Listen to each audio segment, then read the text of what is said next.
Hello বন্ধুরা, অনেকখানি সময়ের ব্যস্ততার কারণে সময় দিতে পারিনি, তাই ভিডিও আপলোড করতে পারছি না। যাই হোক, আমার দেশে বর্তমান যা পরিস্থিতি চলছে সেসব নিয়ে না একটু বললে, মানুষকে সচেতন না করলেই নয়। তাই আজকেও একটা ভিডিও নিয়ে চলে এলাম। একটা দেশ ধ্বংস হতে বেশি কিছু লাগে না। স্বার্থপর রাজা, ঘুমন্ত প্রজা আর বিকৃত সাংবাদিকই যথেষ্ট।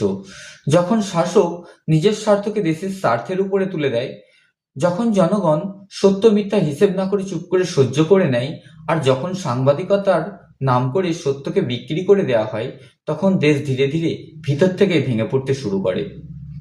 দেশকে বাঁচাতে হলে সজাগ হতে হবে প্রজাকে, সৎ থাকতে হবে সংবাদকে, আর শাসন ব্যবস্থায় চাই সত্যিকারের দায়িত্ববোধ। দেশ গড়ে সবাই মিলে, আবার দেশ ধ্বংসও করে কিন্তু সবাই মিলে।